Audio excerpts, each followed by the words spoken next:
जिन्होंने दैनिक जागरण ने ये खबर चलाई है और उसने जो लिखा है, मैं सबसे पहले उसके निंदा भर्त्सना करता हूँ।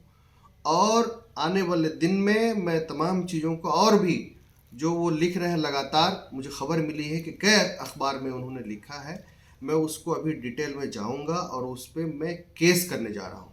पहली बात आपके चैनल के माध्यम से कहने जा रहा हूँ। दूसरी बात, इस बड़ी आबादी जो शेरशाहवादी आबादी है, इस आबादी के बारे में जो एक दो पूर्णिया के गैजेटर में जो चीज़ें हैं, मुझे लगता है कि आपके चैनल के माध्यम से वो आम आवाम तक जानी चाहिए कि 1963 में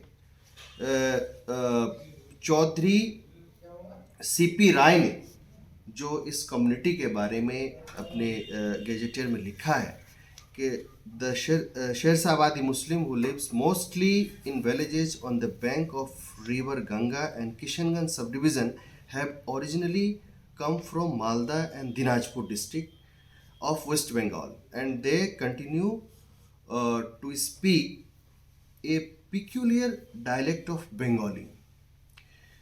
यानी शेरशाहवादी मुसलमान जो आम तौर पर गंगा नदी के किनारे किशनगंज सब डिवीज़न में के गाँव में रहते हैं, ये मगरबी बंगाल के यानी पश्चिम बंगाल के मालदा और दिनाजपुर मुर्शिदाबाद ज़िलों से आते हैं और एक अजीब तरह की बंगाली बोलते हैं। ये उन्होंने अपने पेज नंबर 151 में लिखा है। उसी 152 में भी एक चीज़ लिखा है, the influence of West Bengal from where they originally came on their dress and ornaments on quite appearance. यानी मगरबी बंगाल और जहाँ से शेरशाहवादी ये मुस्लिम आए हैं, वहाँ का असर उनके पहनावे पे और उनके जेवरात पे लगातार ये दिखते हैं। और ये पेज नंबर 152 में एक चीज़ लिखते हैं जो बहुत ही महत्वपूर्ण है और जिससे इस कम्युनिटी की ओरिजिनलिटी की पता चल रहा है।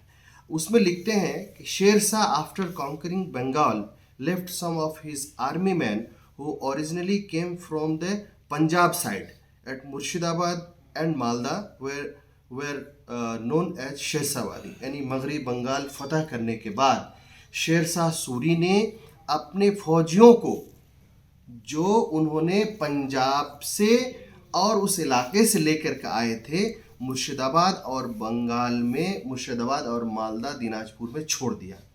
यानी जब शेरशाह सूरी बंगाल फतह किए, उस वक्त उन्होंने अपने साथ जो फौज लेकर आए थे, जो पंजाब से आए थे, तो फतह करने के बाद उन फौजियों में से, उन सिपाहियों में से बहुत सारे लोग को छोड़ा गया जो मगरबी बंगाल के मुर्शिदाबाद और मालदा और दिनाजपुर में बसे और वहीं से आबाद हुए और उन्हीं से नोन एज ए शेरशाहवादी। ये मैं नहीं कह रहा हूँ, ये सीपी राय साहब, चौधरी सीपी राय साहब कह रहे हैं, गैजेटियर, पूर्णिया गैजेट 1963 में। तो ये हिस्टोरिकल जो सच्चाई, इस सच्चाई के आधार पे जो है हम इस कम्युनिटी को, जो पिछड़ी कम्युनिटी है, जो बैकवर्ड कम्युनिटी है, उस आधार पे स्टेट में भी ईबीसी का दर्जा मिला, उसके लिए लड़ाई लड़ी गई, उसके लिए फिर सेंट्रल में भी ओबीसी का दर्जा मिला। और इस कम्युनिटी को अलग अलग नाम से भी लोग अलग अलग उनको मजाक भी उड़ाते थे। एक ज़माने में बधिया बोलते थे, भटिया बोलते थे, उसके अलावा जो है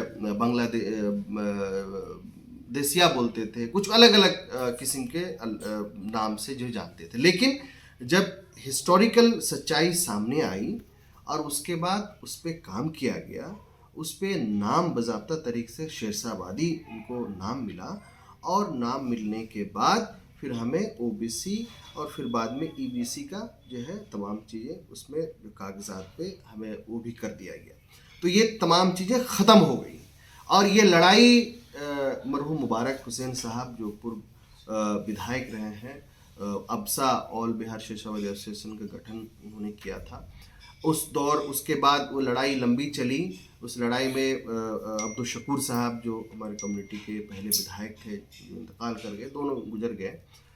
उस लड़ाई में मेरे वालिद साहब मंसूर आलम साहब जो पूर्व विधायक, पूर्व मिनिस्टर रहे हैं, और जब मंत्री थे उन्हीं उसी दौर में उन्होंने खुद भी इसमें आगे बढ़ के सर्वे करवाया कि किस तरह से ये कम्युनिटी आज भी गांव में देहात में किस तरह के जो काम करते हैं, खेती गृहस्थी के अलावा जो इनकी औरतें, अपनी कम्युनिटी की औरतें किस तरह से जो है काम करती है, उनको दिखाया गया, सर्वे हुआ बाज़ाब्ता तरीके से, जो सच्चाई के आधारित पर सर्वे था।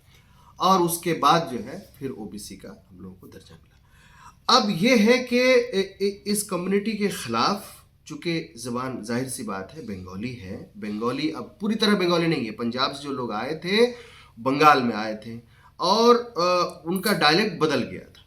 तो ये उर्दू भी है, फारसी भी है, हिंदी भी है, बंगाली भी है। तो ये एक मिक्स कल्चर की एक बड़ी आबादी है।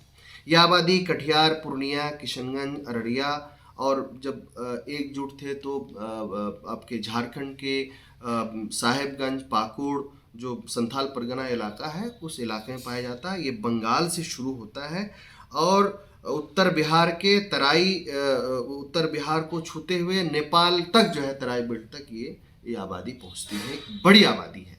तो इस आबादी को चूँकि सियासी एतबार से, राजनीति के एतबार से कहीं न कहीं अभी बहुत जो एक ज़माने में 3-3 विधायक हुआ करते थे, अभी कहीं कह सकते हैं अभी नहीं हो पाया है।